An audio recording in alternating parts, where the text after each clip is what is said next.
Nagambye subscribinga onyigena kade oleme kusubwa updates zigenda maaso mu ggwanga erya Uganda.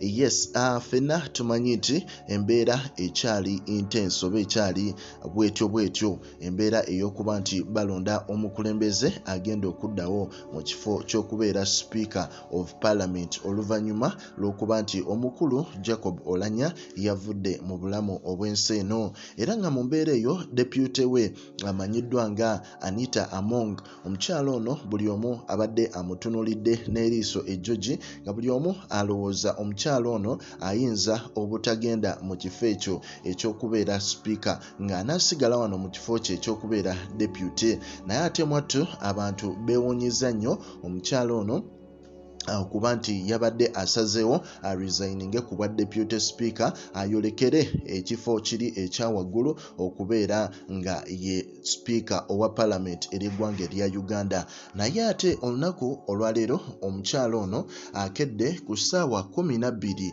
ez'okumakya n'aba nga ayolekera State House atandike okuba nga ayogeramuko ne General Museveni ku nsonga eno.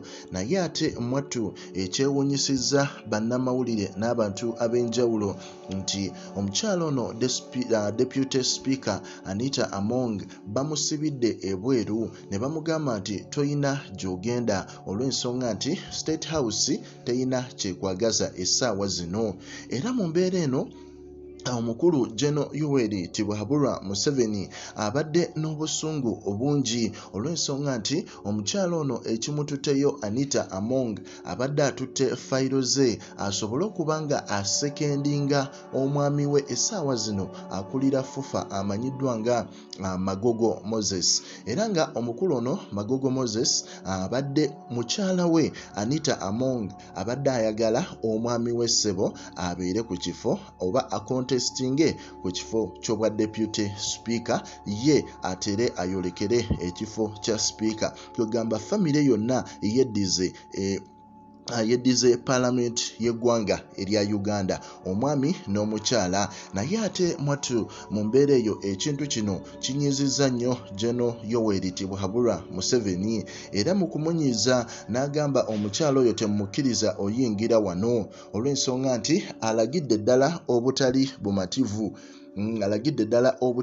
bumativu. Obusungu ne bukwata General n'alabika nti ayolesezza obukambwe okuba nga agoba omukyalo ono ave mu State House mu bwangu n'embiro. Ate nga n'ekirala omanyi General akola ebintu bye naye oluusi aba taagala kumulabisa, era mu mbeera eyo General reports ezivaayo ziraga nti engeri omukyalo ono gye yakwatamu omusango gwa zaake omujja ku bwa commissioner obwa parliament nakyo kyamunyiiza olw'ensonga nti yakikola mu ngeri ey'ekisaago mu ngeri etali nnambulukufu okuba nga ajja zaake ku ntebe eyo ey'okubeera commissioner wa parliament.